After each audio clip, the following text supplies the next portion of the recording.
A shocking firing that has domino effects that impact the entire NFL. It's time for the latest Black Monday news and notes right now on Inside Coverage. I'm Jason Fitz. She's Jori Epstein. He's Charles Robinson. Together, like Voltron, we combine to be one great robot of information to give you everything you need to know. Jori, you don't get that reference at all. It's an 80s cartoon. It was great. They were little tiny robots, and each of them by themselves, man, but then they stacked on each other. They made one giant ass-kicking robot. That's the analogy. That's what we're about to do as we give you inside coverage. C-Rob would be the main robot. Jori would be the most powerful robot, and I would be the little legs. I'm just trying to carry us along. I don't know how I got to this analogy so quickly. Let's get right to the breaking news as we tape. Let's just keep going here. Forget the news. We need to get our robot, Phil. C-Rob, were you a big Voltron guy? Voltron believed in collaboration. Let's use that as as our transition to Mike Vrabel. That is a professional. You don't even need me on this show. C-Rob doing a professional job, because the breaking news we got peeled behind the curtain. We were getting ready to tape this morning, and all of a sudden, bam, we get the news that Mike Vrabel is no longer the head coach of the Tennessee Titans. And C-Rob, you just mentioned collaboration. Let's just start right here. As we get the news and you start to break down, how did we get here? Yeah, I mean, what's really interesting about this is, if you go back like 8 weeks, like this was a different, it was a different scenario that I think people envisioned, breaking down when the season ended. People were still finding this out in real time when Jori and I started to make calls. I hit up someone who was he was on the road, he was on the way out to do work, and he was like, "What?" Like he had no clue that Vrabel had been fired. I mean, it wasn't. It hit like a sledgehammer, I think, with a lot of people in the organization. I think some people were shocked. I think some people were pissed. You definitely felt both of those reactions. How it got here, we're going to unpack this for the next 15 to 20 minutes. But the first thing I think I would probably talk about is how the organization was structured. Amy Adams Strunk wanted something that was collaborative. She constantly used the word collaborative. They hired Rand Carthon as the general manager, and just said, collaboration, collaboration, collaboration.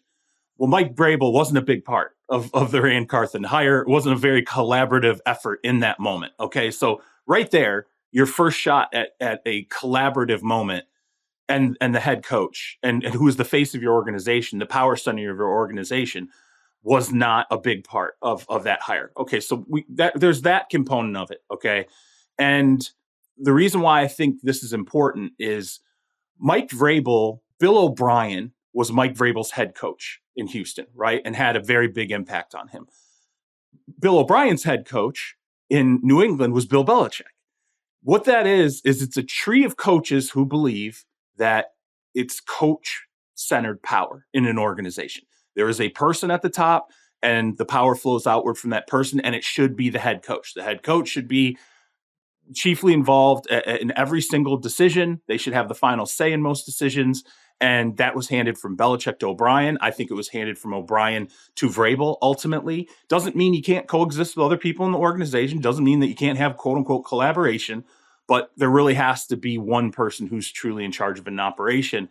And I think what happened over time this season is Mike's vision for the future was going to continue to be very coach-centered. And I think Amy's vision for what the future should be is, hey, no, we need to balance this out.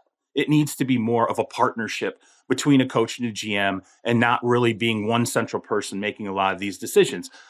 I think we end up in a firing that, I don't want to say Mike Vrabel, I'm not going to put words in Mike Vrabel's mouth and say he wanted this, but I think this opens up a world of opportunities for him that he will be happy to embrace moving forward. I think there was an element of inevitability that we started to see leak out over the last 4, 5, 6 weeks, where we're like, hey, something's not right in the organization.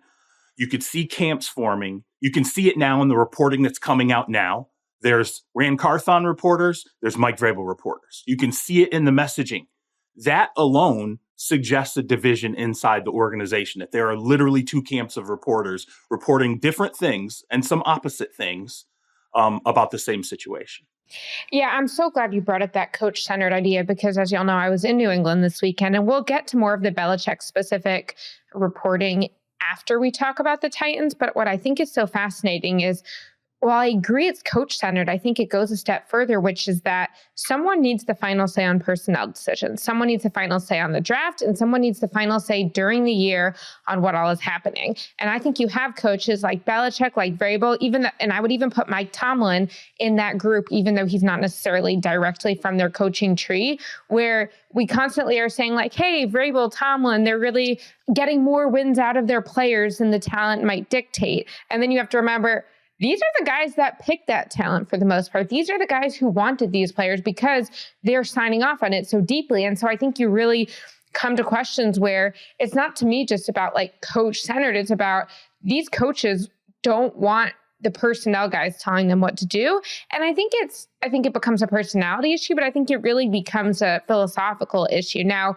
I think C-Rob makes a good point of what was the plan a year ago if Vrabel and Rand were not on the same page? Because everyone knew this is how Mike Vrabel coaches and how he leads an organization. So this is not a surprise that that is how he wanted things done. I think we talked about this on the podcast when they drafted Will Levis, and there was a little bit of a difference in expression from the front office and the coaches in response to that decision. As it relates to the timing, I mean, I'm a little bit shocked that they wouldn't try and get the trade value out of Vrabel if they could. I had someone tell me on Monday night that they were wondering about Chicago because Chicago had the trade assets if they wanted to go get Vrabel, that they could. Now you could debate how much better Vrabel would have been for that organization than Eberflus with what he's doing now. But I think also, one, if you're the Titans, you want to make moves on who's going to be your next guy. And if you're Vrabel, you're thrilled and you're probably like, yes, please fire me, because as we talked about before the pod, like he's probably getting the money and now he has influence. And to make this decision on Tuesday versus like Wednesday or Thursday, Robert Kraft is aware this decision is being made. Robert Kraft is aware that, hey, you might have some in-house guys. And again, I know we'll get to some of that in a minute, but I really think that this impacts New England a lot. Here's the thing that stuns me about the move. It's not that the move happened. There's a couple of things that I think are surprising that I want your thoughts on. Number one, I tried to survey everybody I could for the last couple of weeks to get a sense. And I got a sense that maybe Vrabel would want to move on from the Titans. I didn't really get a sense from anybody that the Titans might want to move on from Vrabel. And C-Rob, you just said something that I think really hits me, because in my journey in this career, one of the first sports writers I ever became really close with taught me years ago, like, when you've lost a locker room when everybody starts dividing. It doesn't matter if we're talking about players, doesn't matter if we're talking about coaches. The minute it starts to become us versus them, that's an almost impossible cancer to fix inside a locker room. And your point is a very valid one that we have that here. But couldn't you argue that that was created by Amy Adams Strunk, the owner of the Titans? I mean, by doing things the way she did it, she created this. So whatever was lost this year, whatever has happened here, like this Rand versus Vrabel situation that we keep hearing rumblings about, is a fault of ownership. And now that ownership is taking the side of Rand. And I just, my 2 cents, man, if Mike Vrabel today were fired from somewhere else, he'd be the first candidate the Titans want to talk to. So They fired the very person everybody's going to want to hire. It's ownership created. And Amy Adams Strunk has done, if you look at her history of decisions, she has changed her mind on things and gone in opposite directions. John Robinson, Mike Vrabel get contract extensions, right? Very shortly after John Robinson gets fired, and then now Mike Vrabel is getting fired. She decides to, go and hire Rand Carthon in a process that really she ran through herself. It wasn't like she was, there's been rumors and names reported that Mike Vrabel would have preferred to be the general manager. That ultimately didn't happen. But yeah, I mean, I think Amy Adams Strunk set this up in a way where over a long enough timeline, to me, I was like, 3 years from now, this is going to be Bill O'Brien and Rick Smith. It's going to be like, and I don't even think, like, you used the phrase, like she's taking like Rand's side in this. I think she's taking her own side in this. I think she's like, okay, yeah. I want this collaborative thing to happen. And, as the season comes down to the wire and we start to talk about the future and what the vision is for ultimately where this is going to go, I think it's pretty clear she was not comfortable with Mike being the lead decision maker on all these things, that she was not comfortable with the power center of the entire franchise being Mike Vrabel. And that discomfort ultimately led her to where she is now.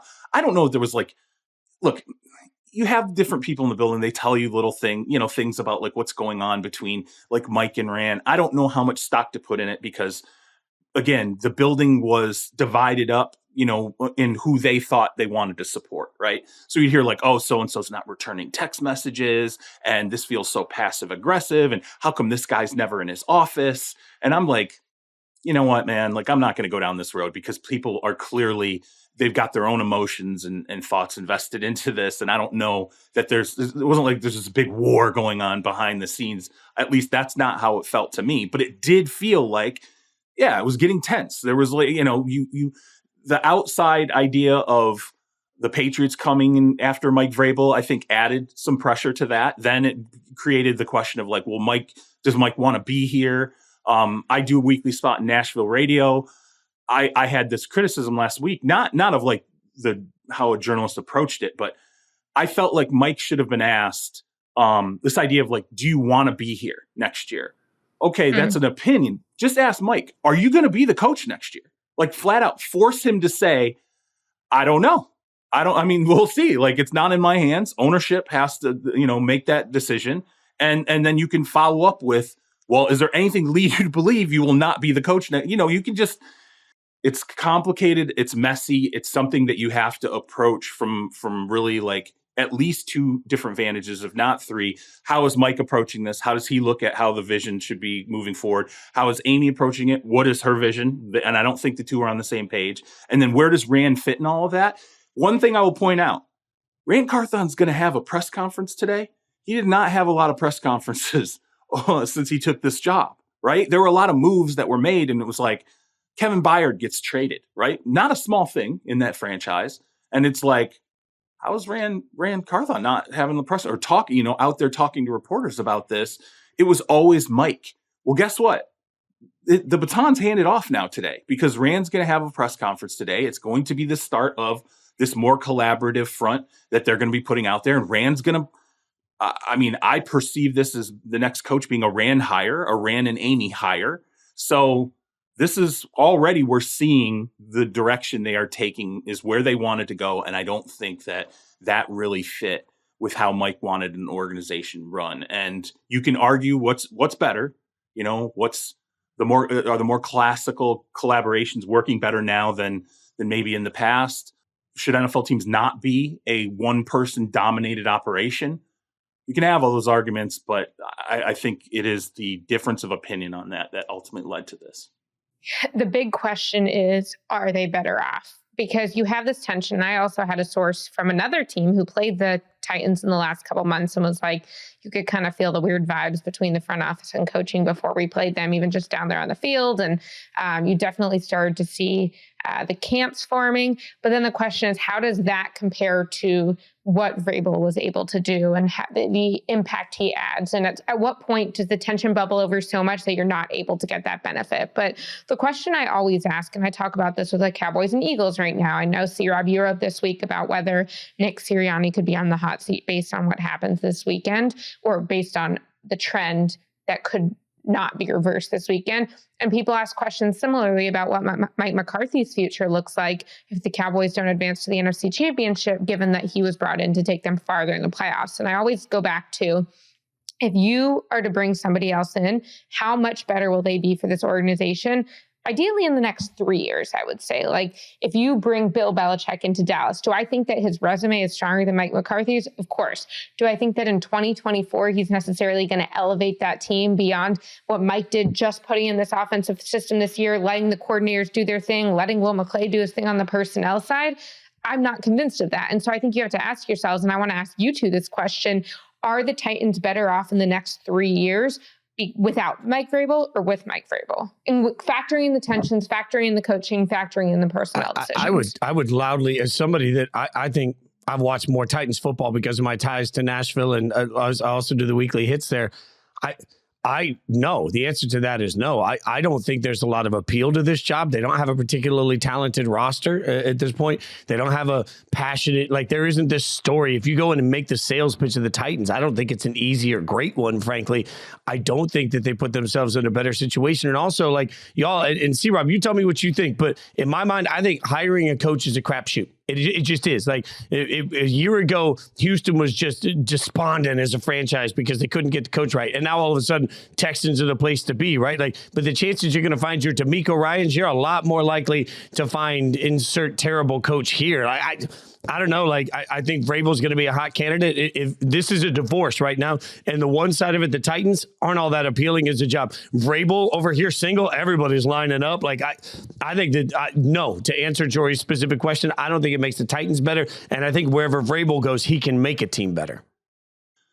I think it depends on, like, what does the roster look like? Is it going to improve? Okay. Because as much as we can look at the Texans, and this isn't like a knock on Vrabel at all, but as much as we look at the Texans and we go, well, they hired D'Amico Ryans, that just changed everything. I'm a big believer in that. Like, he changed a lot of the culture and the energy. However, he also had a rookie quarterback who had a historically good season.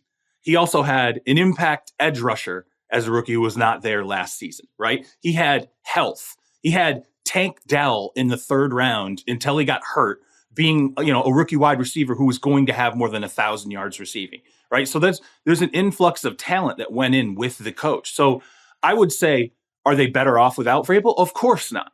Let's say they keep Vrabel. Are the results going to be better? I don't know, because is the talent going to be better, right? Like, that's the question. Like, Mike Vrabel, his record recently has not been great, right? I mean, he won his coach of the year, and then he had 2 rough seasons. I'm not putting that on him. I think he's a great coach, but I think the coach and the roster go together. So if the players get better, then I think, great, the Titans are in a perfect spot with Mike Vrabel. If the players don't get better, I don't care if it's Mike Vrabel or whoever, you can go get Nathaniel Hackett. Like, it's the jobs. It's going to be rough without the talent on the field. And, from a selling standpoint, I don't know, man. I would probably sell on offense. Hey, if Will Levis is the quarterback that we believe he can be, if Treylon Burks can stay healthy for an entire season, DeAndre Hopkins looks like he's still viable, maybe for another year. I mean, who knows? We got to add pieces to the offensive line. Tajay Spears, to me, looks like a very dynamic running back. There's certain things I think you can sell about the organization. I don't think you can sell ownership very well right now. And frankly, okay, but still better than like a Carolina and several other places. Okay, I know that, but I mean, like, come on, like, if that's the bar here, like, Amy Adams, she's not. The Spanos might keep you, but they'll probably not pay you as much. Like, I think of the open jobs, she's actually not at the bottom. Or no. She may not be, but the Titans are near the bottom. Like at least the Spanos might be trash, but they got. I shouldn't say trash as individuals. They might be trash owners. Let me make sure it doesn't come across as personal insult. They might be bad owners as a family, but they got Justin Herbert, right? Like, so okay. At least if you're a coach, that's like the redeeming factor. Here's part of my problem, though. I'm not saying Amy Adams Strunk is a disaster. No, she's not. Like, Daniel Snyder is a disaster. David Tepper right now is a disaster. Like, these are owners that, I mean, yeah, you don't want to be in a video where your owner's throwing a drink on a fan, right? You don't want to be in a franchise where you're under investigation by Congress. Okay, like, so. That's a low bar. I would say, though, she has waffled on decisions. She's made decisions and then gone back on them in the opposite direction. She's set up this scenario to be what it is by firing John Robinson 2 days after, AJ Brown puts up an epic game, and she gets her, she basically hears it from Eagles fans who are like, sweet, thanks for AJ Brown. Awesome. And, she didn't feel like John Robinson was doing a very good job. Well, she wasn't let in on a lot of like the planning and the thought process behind decisions. So she fires him, but then she follows it up with, she gives Vrabel some element of power, but then follows it up by not including him. Undermining the power. Yeah, you're like, this is so messy. It should not be this messy. I don't think the Titans are the worst job on earth. I think that they're in a tough spot now where this idea that they have to go find a coach who's going to be collaborative. Let me tell you something about collaborative organizations. I hear people say Philadelphia, the Eagles are a collaborative organization. Howie Roseman's it. Okay. He is the center of the power there. 100%. Okay. That's how collaborative is that? San Francisco. Okay. I love John Lynch to death. The power center of that organization is Kyle Shanahan. How collaborative is that? Okay, so even these organizations where we look at it, I mean, maybe the closest, I would say, Seattle. I think Pete Carroll and John Schneider have sort of this dynamic between them where they both have quite a bit of power. They're both working in each other's favor, and it's been that way for a really long time, and they've seen results. But in most organizations, there's someone who is the power center. You're never going to split it up evenly between a head coach and a general manager. That just doesn't exist. Right. I think San Francisco is collaborative in the sense that Shanahan runs it, and that works for both of them.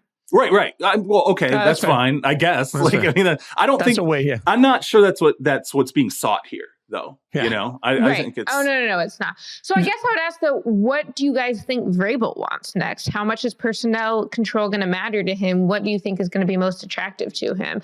I mean, is it going to again a Chargers with the Justin Herbert? Is it going to a place where he can like really rebuild from the beginning? A Raiders team that has shown some of the fight that he's often gotten his teams to show? Look, I think Vrabel has an identity as a coach, but Vrabel has won the games he's won, say what you want about his record, without ever having a great dynamic quarterback, right? Oh, for sure, yeah. And there is some element of, he's done a beautiful job of relying on great running back play to win games.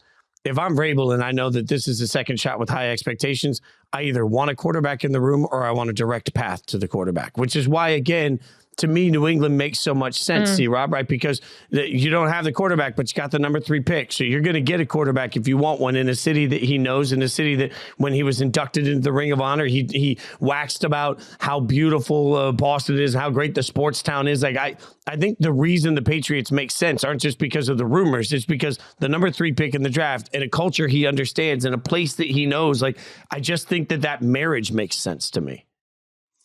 I mean, it makes a lot of sense, especially now that he's freed up.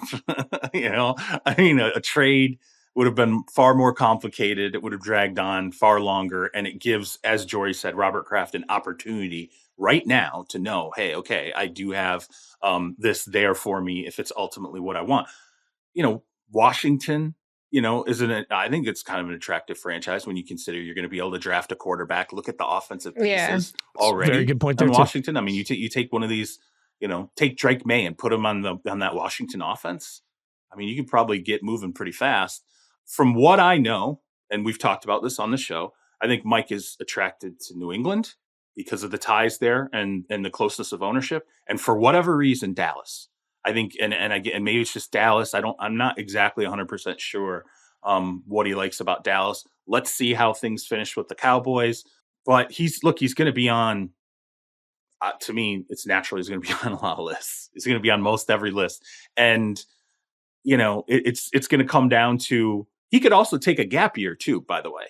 I don't know what his contract is. I would guess that he probably has some salary offsets, maybe. So if he takes a job, it would get offset anyway. So it's not like, hey, let me double dip here. But he could certainly take a year off, figure out what he wants to do, figure out the GM he wants to work with, which, by the way, I think that is really key here. Is pairing him with a general manager that, he's a general manager that's going to understand how Mike wants to run the team. Okay. It's going to be really important. And to me, that's what he has to figure out, how to make that work. In that sense, Jori, it's like, to what you just said real quick, it's almost like he needs to find his John Lynch. Like, he needs to find somebody that's comfortable executing the role of a GM the way he wants it executed. Well, and that's why I'm so fascinated by the New England idea, because I feel like everyone thinks it's such a lock because he's been there, because he understands it. They understand him. But what are you getting in Mike Vrabel that you don't have in Bill Belichick? Because Bill Belichick is an incredible defensive mastermind. I was in the New England locker room this week, and I was actually really surprised Sunday and Monday what the players were telling me about Bill, where like they were almost protective of him, saying like, everyone thinks he has no personality and he's not a grouch. Like, he's super funny. He laughs, like he coaches us hard, but then he has fun with us. He'll stop us in the hallway and ask us, hey, like, I saw your college football team won. Like, what are you thinking about this? Bailey Zappi was telling me like, he's got an open door policy. I go in and out all the time, asking him like, hey, I'm looking at this from the quarterback perspective. What are you thinking from the defensive perspective? Like, I got a totally different impression of the locker room's perception of Belichick than my own perception of Belichick. And so I think if that's the case, that the locker room doesn't just respect him, but also still likes him, to me, the biggest knock on him that has led to these only one playoff berth in the last 4 years, a lot of struggles to have the success in the post-Tom Brady era, is that he doesn't allow his ego to get out of the way in the personnel process and someone else to give him the pieces he needs. It's almost this idea of like, I know that this little thing I see in someone, I can go make it great. And so he has like crazy draft picks because of it. And while I don't think Mike Vrabel has the degree of that track record, what I wonder is, if the problem in New England right now is a coach who won't give up GM responsibilities, then in Mike Vrabel, one, are you getting a better coach? And if you're not, are you not hiring a coach who wants GM responsibilities? I think the New England hire is going to come down to... I think they're going to hire Gerard Mayo. I mean, look, you were just there. Like, do you think it's Gerard Mayo? That's what everybody there thinks. Yeah, I mean, it's... and the other thing is, like, when I asked some players in the locker room off the record, I'm like, well, what if he just gives up personnel? One of them, who's pretty close with him, was like, think about the pride hit you're taking. Like, he can't stay here and not do personnel for Bill. I think a lot of it's going to come down to familiarity and comfort with the ownership. Okay. And Mayo is someone that has been focused on for a few years now as the potential successor. That's who sort of has come out of the soup of different, guys who have come through there. Vrabel, it was more of a, if he's available, he's very close to ownership. How would that work? How would the pieces fit? Now they can actually look into that and not worry about, okay, well, what if the trade falls apart? Here are all these different things we got to do. What Mike Vrabel is, his best course of action is just to sit back. Like, let me see. Let me look and see what's out there. Who's interested? Maybe I take some interviews. Maybe I don't. If it's like Andy Reid, where he gets fired by Philly and he knows, hey, I like the setup with Kansas City. John Dorsey and I are, we're okay. We have a solid enough relationship. I can work with that guy, at least for a while. If that opportunity is presented, then that's one thing. But there's nothing wrong with taking a year off and surveying and then deciding whether or not you want to come back into the fold. Shoot, he could turn out to be the next Bill Cowher, where he steps away and we're like, he's coming back. And then Mike's just like, no, I'm going to go and do TV for the next 20 years. I mean, Mike would be great on TV. I will say that. Yeah, he would be. Jori, since you were just there, I want to ask you, I want to get both your thoughts. I'll start with Jori because you were just there. Having seen the locker room, seen the moment, knowing that they have the 3rd overall pick, knowing that everything's been calculated, which I think you guys both predicted that this would be a calculated moment for the Patriots. Is there a chance in your mind that Belichick comes back? Like, have we overinflated the presumption that he is just gone? Okay, before we get to the serious answer, I'm just picturing this idea of like, so on Sunday, Belichick said that he was going to meet with Robert Kraft this week. They always meet at the end of the year. And he acknowledged up front, confronted the elephant in the room, that there is a decision about the future to be made. They had not made it yet, but that he would meet with Kraft this week. There were a lot of rumblings around the building that meeting would be Monday. Belichick Monday morning met with us again, 7:30 a.m., bright and early. That man was not sleeping in, even if he's not going to be the coach for them for much longer, and was like, I know we talked last night. A reminder, I'm under contract, which of all the Patriots reporters were saying, like, he never mentions his contract. So my dad taught me, like, you keep doing the job you have until somebody tells you not to. I'm going to keep doing this. He had his exit meeting with the team at 9 a.m., and then he was planning to meet with Robert Kraft at some point, whether it was a meeting or a series of meetings, TBD. But there was a belief that meeting was going to be Monday, and I'm just picturing Robert Kraft and Bill Belichick coming to this decision on Monday. And then Tuesday, it's like, actually, the calculus totally changes. Mike is available without a trade. Like, that's why it's like funny. I understand people want to move quickly, and everyone was like giving the Commanders and the Panthers their flowers for putting in all these interview requests, like, oh, they're wasting no time. But things change, and you never know what's going to happen. I did not get the sense from anybody in the building, and C-Rob had reported this previously as well, that they were sure that Bill was gone. Everyone thought it was more likely than not that Bill was gone, but Robert was not showing his hand to people. I know that there was a report during the season, and I'm not saying it wasn't based on accurate reporting, but there's nothing about the weekend when I was there that was like a Bill send-off. It was a Matthew Slater send-off. They're longtime special teamers. They had sweatshirts for him. Even Kraft was wearing a Slater sweatshirt before the game, but there was not a Bill send-off. There was not like, it's not like Tom Brady and the alumni were coming in to say anything. There were barely any signs. Like I think I saw 2 signs with my own eyes from fans, and I saw one more on the broadcast in this snowy day. So I thought it was fascinating that he acknowledged it head on. That definitely suggests he is well aware that the noise is real and that there is an actual decision to be made. But I also think that the question is, if Kraft, I think in some ways, I don't think it's in Belichick's hands, but I think it would not surprise me if Kraft makes him a proposal of, if you want to stay, here are my conditions. And then based on whether Bill is comfortable with those conditions, that's what ultimately decides it. Is it, hey, you need a real coordinator at every position? Is it, hey, you need to let Bill O'Brien build out his staff as he wants, which is something that I heard that he really didn't allow him to do, and why people think that if Gerard Mayo, the defensive coordinator, is promoted, they think that the offensive coordinator will stay. Is it, you don't get to decide the quarterback and you don't have this. The question is, once you start having these conditions, how comfortable is Bill Belichick? And also, I don't think this will be the number one factor in his decision, but I do believe that pursuit of those wins to get the most wins ever by any coach in NFL history is weighing on him. So how likely can he get them in New England over the next 3 years versus with the Chargers, with the Raiders, with somebody else? I talked to somebody Monday night, and he joked about it being cardboard box watch. Like, he's like, you walk through the facility, you're like kind of letting your eye peek into offices. Like, are there any cardboard boxes in there? Like, are everybody, so he's like, look, nobody's packing up yet. Like, nobody knows. Like, we're all kind of waiting to see where this ultimately ends up going. As you said, though, the calculus at least changes to offer another option today. And I think I still think there's a chance that if Philly absolutely just bombs it in their first game, I think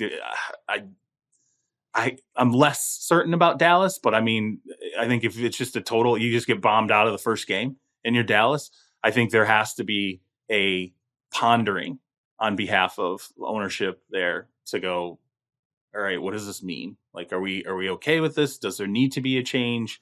What if it's Vrabel and Belichick in the NFC East? That would be wild.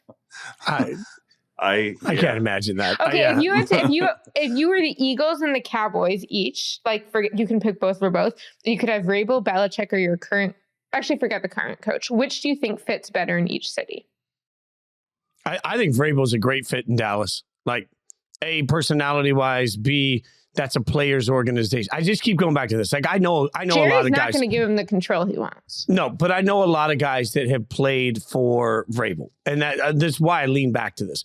Guys that played for Vrabel that I know generally love the guy. Like, even when they hate the guy, they still love the guy. And there's something about the Cowboys and Jerry. Like, look, here's what you're going to get with the Cowboys. You're going to get investment no matter what. You're going to get, if you go to ownership and you say, man, I really wish that we had, fluffier toilet paper. All right, you're going to get it. Like, you're never going to get a no from the owner if you need something to do your job. And you're going to be in a place where players are given the autonomy to really be themselves. You're going to go to a place that values players, and as a coach that values the human being of players. That's why I think Vrabel to the Cowboys is actually something that makes a ton of sense in my mind from the outside looking in. See, I think if I were Vrabel, I'd be cynical of Dallas because it's run like a country club in a lot of ways. And I don't think the individuals, again, I don't think Dak's personality is country club, but the place is a country club. And I think it constantly impacts their ability to advance and go far and do what they need to do and realize, it is often a problem that there are players who show up in Dallas feeling like they've made it when they got there and not that they'll have made it when they had the Lombardi. And is that going to drive Vrabel crazy? Maybe that's the reason to go get him. Maybe that's right. Again, he would balance that out. That's what I'm saying. I think that he could be good for them, but does he? And yeah, so I guess if he wants them and he could balance it out, Mike has a little bit of that because he's got that Pittsburgh mentality, whatever. Yeah. But I think Vrabel would be a different personality bringing that in. And I don't think in terms of the whole GM, I kind of feel like Jerry's in his own category. It's not like it's a normal, right. Hey, I'm ceding power to just this guy who I don't really, Jerry's he's the 33rd team in the NFL. Let's be honest. So he's a circus unto himself. I wish I fully understood the affinity. I just don't have that kind. I don't have a relationship with Vrabel. like he says, and I've complained about this. I'm like, he's a difficult dude to crack. Which is why, by the way, C-Rob, I like the thought of Vrabel in Philly. I'm just saying with that media in Philly, not that Dallas media isn't always also tough, but like, I don't know, there's an edge to Philly that I just think that just feels like mommy and daddy would be fighting every single weekend. I don't need that in my life. No, I don't. It's just hard to believe that could ever work. I mean, I don't know. I hate a day like this because you're like, now I'm focusing all his brain power on something that I could not have perceived to happen. And then it happened. And now you're like hitting up all these people being like, why did this just happen? And there's not a clear cut. Like, I remember when Malarkey was fired, and that was a situation in Tennessee where he wasn't going to make they'd come out of the playoffs. They went to the playoffs that year. I don't think people had any sense that Malarkey was going to get fired. But there was this element of pushing him to make changes on his coaching roster, his coaching staff. And he was like, no, I'm not doing it. I'm not firing. These are people I'm not going to fire. And that ultimately ended it. So, but you knew what ended it. You're like, okay, this one distinct thing is Doug Peterson, same situation. It was like, what the hell just happened here? And it was, Doug's done. Like, he's got his own staff now, and he doesn't want other people making changes to it. He's going to decide who his coaches are going to be and how they're going to coach things. This does not feel like that kind of a situation. And I'll be fascinated to kind of see what Rand Carthon says today, which I'm guessing there won't be much that comes out of the press conference in terms of any kind of a detail. He'll say great things about Mike Vrabel. He'll say great things about the owner, and he'll say great things about the vision for the future. You can go ahead and stamp that right now. That's what's going to happen. I'm a little more curious as we get down the pipeline on this, what Mike Vrabel might say, which I'm guessing probably he won't say much either. But one way or another, it's going to get out what Mike's thought process was through this. No, I was just going to say, it's such a funny thing, the hiring process, because it's like, let's say you're Dallas and you're like, we want Vrabel. But you have to fire Mike McCarthy to hope you get Vrabel. Like, you still have to go through the interview process. He still might take someone else's job. It's like the lack of certainty in your next step is so interesting when needing to decide your current staff. Well, you can't fire, and remember, you can't fire one person to get to the other, although the Raiders did do it to get John Gruden. Like, and not only that, Mark Davis said, I literally said, I was firing Jack Del Rio because I wanted to go get John Gruden. You're like, how does that work with the way the interviewing process works now? Like, that seems kind of illegitimate. But there is this moment to that point. Like, as a Raiders fan, I see this right now. Like, you see teams requesting the opportunity to talk to Champ Kelly, who is being considered for the GM job. And most people I've talked to think that he has a very good shot at the GM job, but now he's interviewing elsewhere. So from an ownership standpoint, it's a weird line you got to follow, even when you're interviewing. Like, if you take too long to decide, is Champ going to take the job over in DC? Should that be where you know what I mean? So, like, it is interesting. You can't let the fact that somebody's going to end up somewhere else rush your decision-making process, but you also don't have a lot of time to make these decisions. This feels like just an absolute swamp of tampering must be going on behind the scenes from day one, where it's like, all right, here's what, like, I had somebody tell me in Houston, very off the record, like, I haven't validated. I just had somebody tell me that Don Yee came in with 4 different scenarios for Jim Harbaugh yesterday before the game, met with him and said, here are the 4 scenarios we've got so far. How do you have 4 scenarios so far if you haven't interviewed with anybody? Like, we all know this is happening. What's happening? Fitz, Don Yee almost had Tom Brady and Sean Payton taking over the Miami Dolphins. Okay, you think there's some tampering going on in those situations? Like, literally, if there's anybody, if you're like, man, I want to tamper, I'm going to go hire Don Yee and be like, hey, man, I know you do this. Like, you do. Well, of course, all the agents tamper, but he is a tampering extraordinaire after the Miami Dolphins stuff. Before we move on to the actual coaches that we know, I want to say one more thing about the Titans in general. And I think this is an important thing that the organization needs to remember. They didn't just fire Mike Vrabel. They fired their identity. This is a city that is filled with people that have been famous or going to be famous, were famous, think they should be famous. It is a city that gravitates towards stars. It's about to build a $2 billion publicly funded stadium across the river for this organization. The Titans are now not going to have Derrick Henry. They don't have Mike Vrabel. They don't have a billboard. And in certain cities, you sure as hell better have somebody you're going to put up on the side of the stadium that makes people want to pay attention. Locally, in the area, they already struggle at times to cut through. They struggle to have diehards. They struggle as a brand. I feel like the next 5 years, to your point, Jori, just aren't about the wins and losses. It's about the marketability of the team. It's about filling that brand new stadium, and it's about giving a whole fan base something to get excited about. Without Mike Vrabel, they don't have that. So whoever they hire better have the pulse of figuring out how to be the personality of a city when that team doesn't have any stars. So Jim Harbaugh, Bill Belichick, send one to Nashville, send the other to the Chargers, get everybody the fans that they need. Yeah, from day one, if it's Ben Johnson, he better come out and figure out how to get out there and shake hands and kiss babies. Like, that's all I'm saying. There's going to be some baby kissing and handshaking going on. So let's look at some of the other the transactions that have already happened. And look, we never love to rejoice in anyone being fired. I want to say that loudly and make sure that everybody understands that we're just trying to break down what happened. Arthur Smith let go from the Falcons while we were taping Sunday Night Blitz. It just sort of happened in the middle of our show. We haven't had the chance, the three of us, to talk about it since then. Obviously, a lot was made of the last moment of him yelling at Dennis Allen midfield, but let's be real, that had nothing to do with this decision, right? The Falcons now need to figure out what to do. C-Rob, was there any surprise for you that Arthur Smith was so quickly let go? No. He had an opportunity at 6-6 to seize the division, finish on a strong note. And what ended up happening is he went 1-4 in the last 5, and then he started screwing around with the quarterbacks again, right? And I think I can tell you absolutely. I talked to somebody in the Falcons organization before the firing happened, and he just said, hey, we got a lot of great stuff going on here. We just got to figure out the quarterback crap.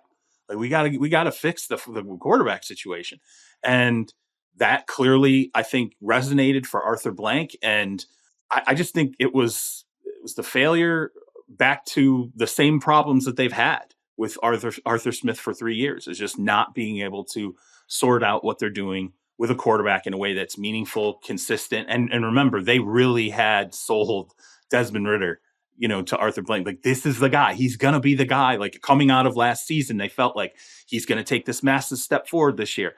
No, not only did he not do it, he got benched. And, for Taylor Heineke, right? And that, to me, is really, it's what cost Arthur Smith his job. And I will tell you this. People should be looking in Atlanta. This is a really good job. I'm telling you, it is a really good job. People are low-key not understanding how good of a job this really actually is. This is a team that I think if you get the right coach and the right quarterback in there, it's definitely, Texans-esque. I think, they could be 12-5 next year with the right quarterback and the right head coach. And that leads me, I think for Arthur Blank, he's going to go after some big names. This feels like a situation and the setup for where they are. And Arthur Blank, having owned the team for a while now, I think he's going to go for it, because he really hasn't. When you look at the history of his hires, I don't think he's really gone for it. And I do think this is, with Jim Harbaugh out there, we'll see if Bill Belichick gets cut loose. I'm just saying, this is a job I would not be surprised if they try to get in with some heavy hitting names. You don't think they're bringing Dan Quinn back? I don't think so. I don't think that's going to happen. Dan's going to get hired, but it's not going to be by Atlanta. Yeah, Atlanta's super interesting, because I was talking to a coach on Monday night, and the way they described what teams should be looking for, which I agree with, is, can the coach elevate a good team to beat a slightly better team? And when you look at the Atlanta roster, they are a really good team. And so that's what's cool about it, is your starting point is so high. Your floor is so high. So you get the right coach in there who can also help you get the right quarterback in there. And I feel like not only are you trying to beat slightly better teams, most of the teams you're going to play will not have the same degree of talent that you have. I mean, I feel like we've seen that on offense for years. They had some awesome pickups on defense this year. This is just a really attractive job from, I would say, it seems like Arthur Blank gives you the resources, and then you've got a lot of really quality weapons. You do. I will say this real quick. You do have to, having talked to personnel people and coaches that have come out of there is a little of kind of having to, you got to watch film with Arthur at times. And, there's definitely some grumblings about like, yeah, man, he does get involved with football, like in a way where he asks you questions about why'd you do this? Why'd you do that? Let's watch some film. And you're like, man, this is not what my Monday is supposed to be like after a game day. So, I'm not. If you're in Dallas, you're doing like 17 radio interviews and like happy hours. So I don't know. I'd probably rather be watching film with the guy who's paying me millions. It's not perfect, but especially coaches chafe when it's like, I got to explain these play calls to this guy. I'm like, he can't design offense. He can't design defense. Why the hell am I trying to explain myself to him? Every Monday, it's just so that, you hear some little complaints now and then about that. So it's not a perfect place, but the roster is really, really set up well. And I think I'm just telling you, I know we hear all this stuff about the Chargers. We hear all this stuff about all these other teams. I don't know, man. I like Atlanta. I really think that low key is a hell of a job. And I'm really, really hoping somebody gets in there, the right fit gets in there, because I think they could take off. Yeah, and I'm not usually a fan of hiring a coach based on my current team's traits. I want to hire a coach that I think can be with me for the next 5 to 10 years and build whatever they want. I think, to your point, C-Rob, the current team traits for Atlanta are so incredible offensively. I want to bring, like, this is one of those, like, if you can't get a Harbaugh, then you're going after that Ben Johnson type. Like, you're going after the biggest offensive mind you can get, trying to bring in somebody that can be done. Like, you got too many guys that can do too many things. It's also not a, like, functionally it fits with how we're looking at there's a running back rotation with 2 guys that are really good, right? They've got pieces on the offensive line. They have a big wide receiver, right? You got a dynamic tight end who, can't block, but you just gotta grin and bear it that, you're not going to get a great blocking from the tight end position, but you're going to have a dynamic mismatch with a turn and run linebacker. It's not a situation where it's like, well, the offense is really good, but it's certain types of players that only fit certain schemes. And so maybe there's going to have to be some swapping out. I don't think these are players that'll fit a wide variety of schemes. So any coach that gets in there, whether they're like, hey, let's say it's Jim Harbaugh, and he's like, went to Michigan.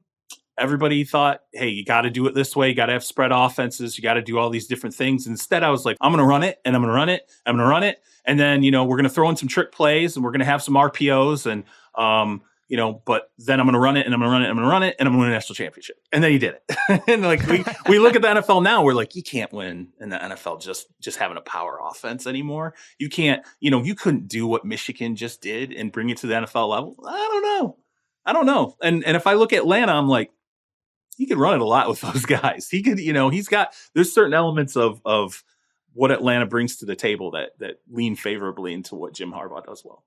So when we talk about big money that's available for big names, I think we have to include the Commanders in there. They fired Ron Rivera. I don't think anybody's shocked by that. But there was a bit of a move here that surprises some people. They bring in Bob Myers, who was with Golden State with the Warriors. I should stress here, at least as far as I can tell, he still works for ESPN. So this is some sort of a consulting role. Yeah, he's right. So like, it's not like he's in the building every day, with an office, as far as I can tell. But he is a consultant, which I don't know, C-Rob, like, walk me through the logic of that. Culture and talent. Like, so I talked to somebody and I was like, I understand he had this, the background with the Warriors. I think they won 4 titles with him overseeing them. And I said, how does this come, how does this happen? Well, Josh Harris, the majority owner of the Commanders, has a relationship with them. They've known each other for a while. And so I think basically, for lack of a better description, he thinks he's a smart guy.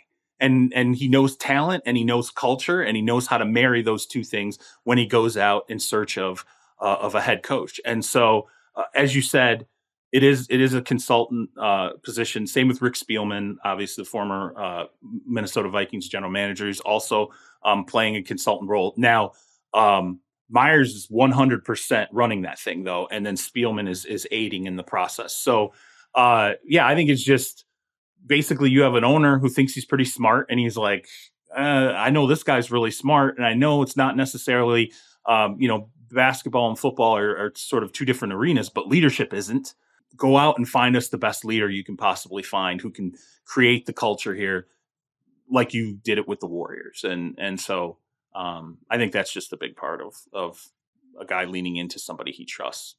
Which speaks to a new process, right? Like that's what we have to acknowledge with Washington is everything is new right now. So with the Commanders having, I think I slept on them earlier in this conversation, Jori, because like they have the number 2 pick, right? They have the number 2 pick. They have a very wealthy ownership group. They are also trying to make a statement that kind of comes in and says, hey, this is who we're going to be. Like, I think if you're Washington, there's nothing you won't do to make a splash. Yeah, no, I think everything's on the table for them. I think they also are looking at, and again, maybe we'll see like the Belichick type being available change their mind, but I think that they want to be forward thinking. They want to be progressive. We see some of the guys that they're bringing in to interview, and I say guys because so far it's just guys. Obviously that could change.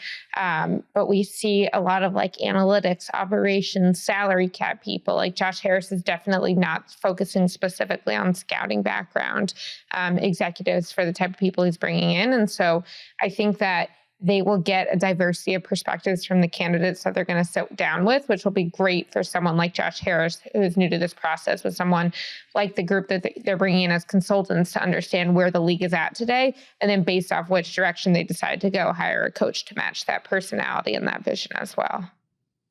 Yeah, so that brings me to 2 other moves that are only substantial in my mind because they're coordinator moves that actually sort of slips over to a head coach question, right? Like, so there's 2 moves that I just sort of raised an eyebrow with, and it makes me wonder about security moving forward. Wink Martindale parting ways with the Giants is how we're saying this, but whatever it is. Like, Wink is now trending on Twitter, formerly X, whatever we're calling it, for being in an airport flying somewhere. So Wink leaves the Giants, but there is also this moment of like, where are we on Daboll, right? Like Daboll's obviously secure, right? I don't think there's any, but in a world where Sirianni not having enough playoff success becomes Kermit the Frog, turning around and freaking out.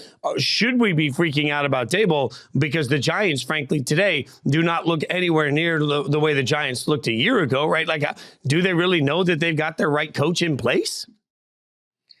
I think it's hard to evaluate them off the injuries they had this year, and maybe that's giving them too much credit, but they lost so many guys. They lost their quarterback. They were still competitive with Tommy DeVito, and to me, I got to give them credit for that. I think on both sides of the ball with the guys they lost, they could have folded, and so it doesn't mean that Daboll should have his job forever. They did get rid of their special teams coordinator, and they did part ways, or I guess Wink, it seems like he resigned from the defensive coordinator position, which I actually think, I don't know that that's what's best for their defense. I think I'd be curious what the Wink and Dabe's dynamic was like when I saw that move. That was what came to mind first.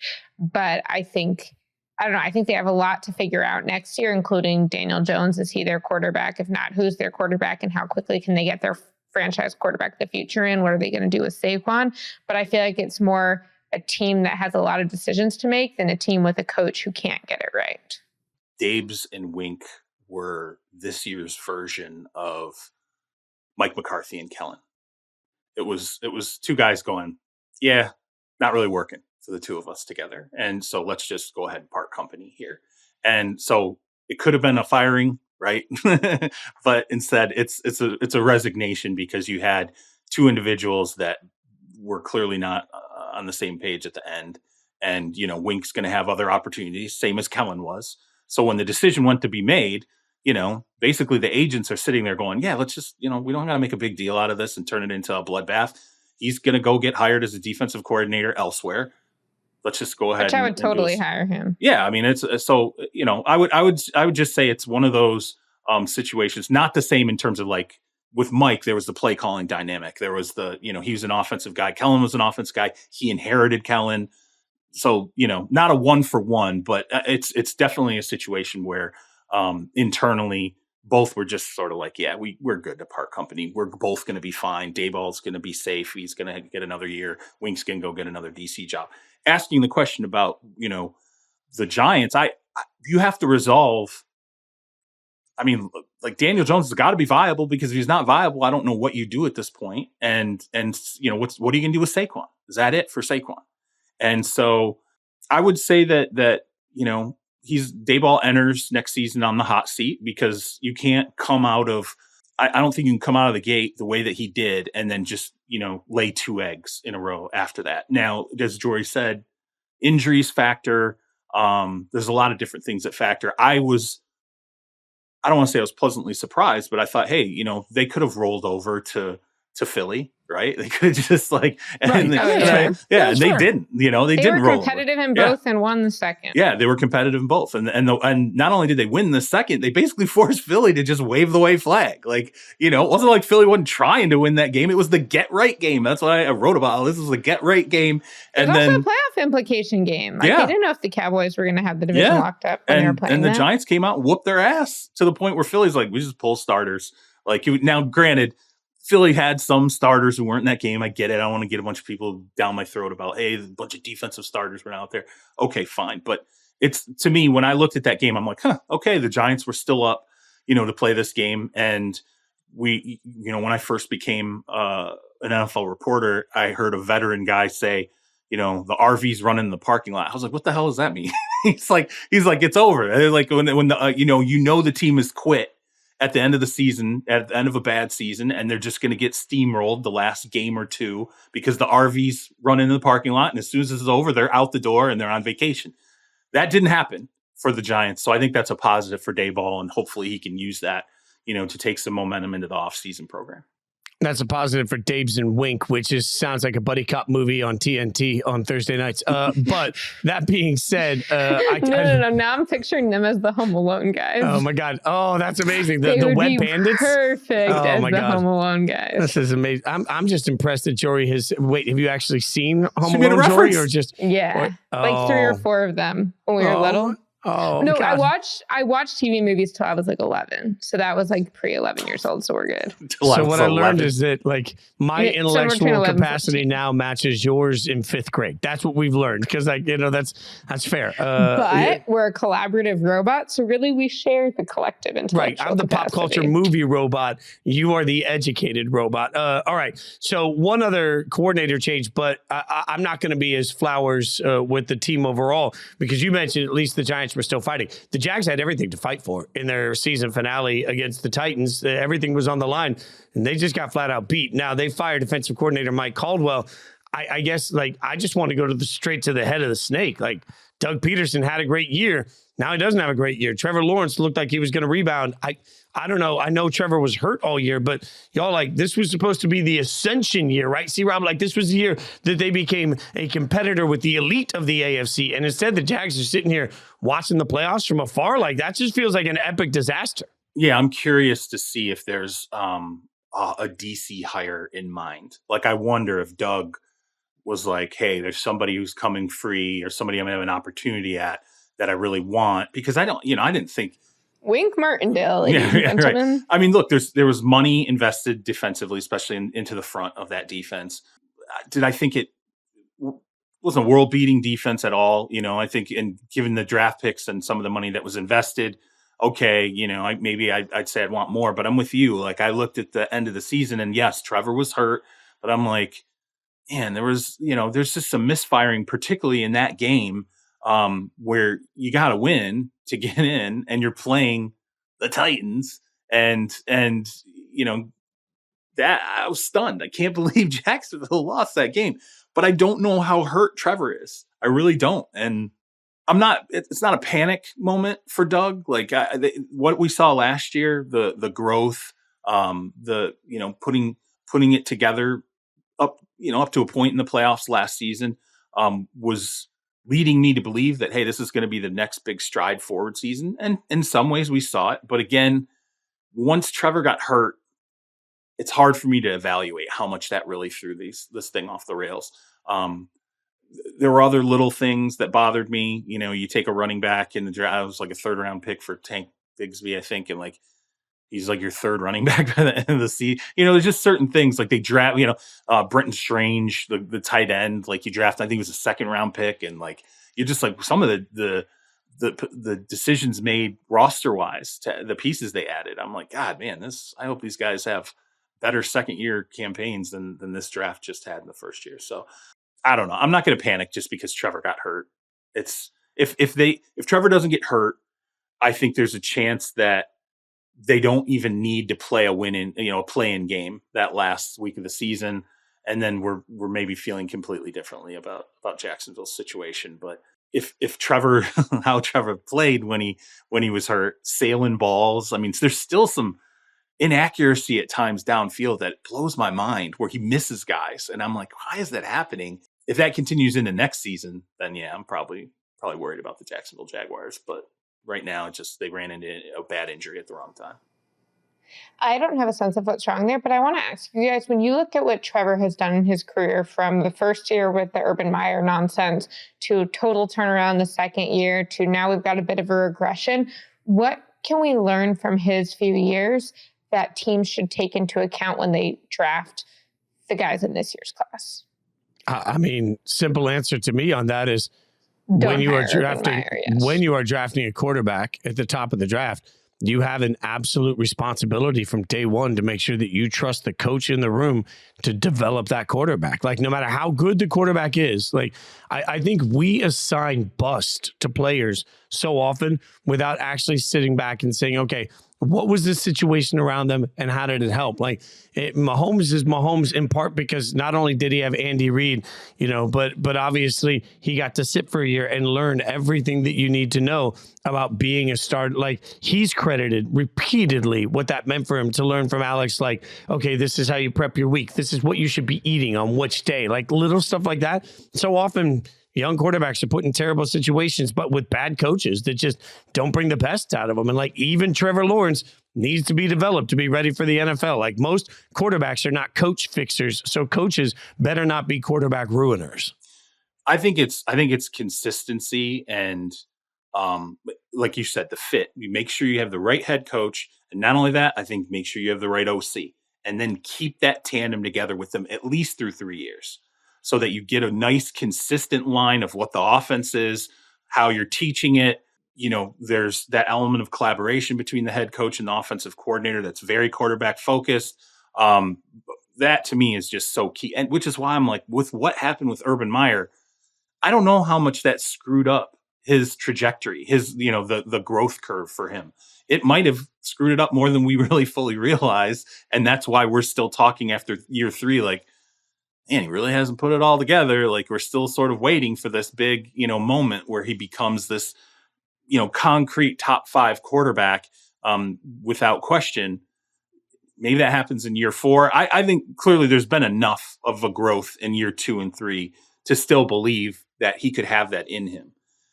Something happened this year that was not perfect. And, but now he goes into a third year with, Doug, and I think the learning this offseason, there's that element of consistency. By the way, he also has skill position pieces now that will be returning and be built upon going into next season. So there's still some positives, I think, to be had with Jacksonville, even though it was monumentally disappointing to see a team that was like the number 2 seed. It wasn't that long ago. They were the number 2 seed in the AFC, end up falling completely. Think about what he was doing last year in the playoffs. I mean, it was so impressive. Yeah, but I think this is where the Bears, as an organization right now, they shouldn't be asking, can Caleb Williams or Drake May save Eberflus? The front office should sit down and figure out, are we drafting a quarterback, number one? That should have been the conversation yesterday. And then the minute they decided, yes, we are drafting a quarterback, we're moving on from Justin Fields. Great.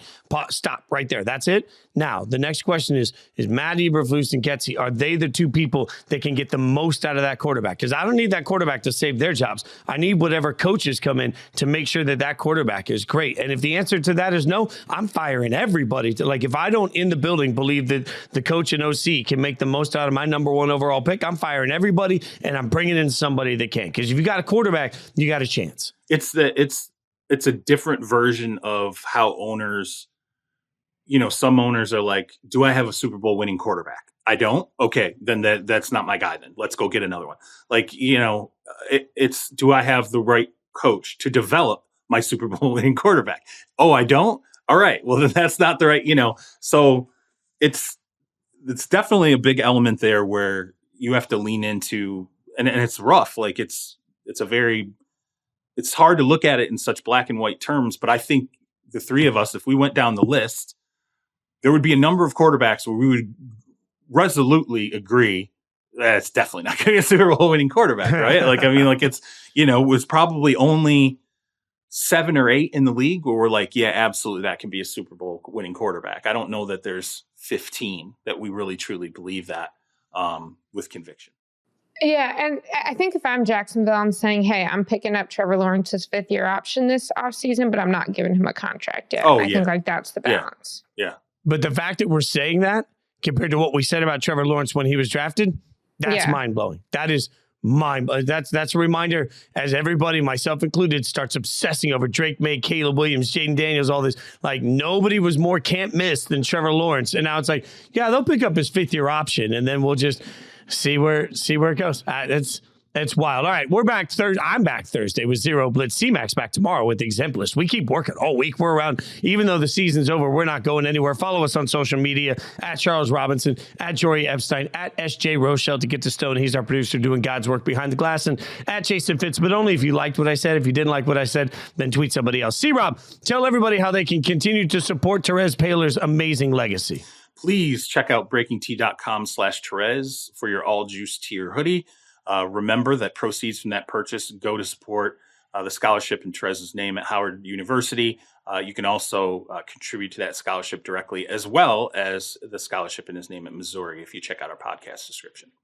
While you're checking out the description, go ahead and leave us that 5-star review. Let us know what you think of the show. Of course, rate, subscribe, tell your friends, your family, enemies. Tell everybody to hang out with us every single week. Also, even if you love Voltron, we could all admit that the original Transformers were better. Jory, I'll just send you the cartoons. You can just waste a whole month of your life watching 80s Transformers cartoons. We'll be back next Wednesday with more inside coverage. Thanks for hanging out with us.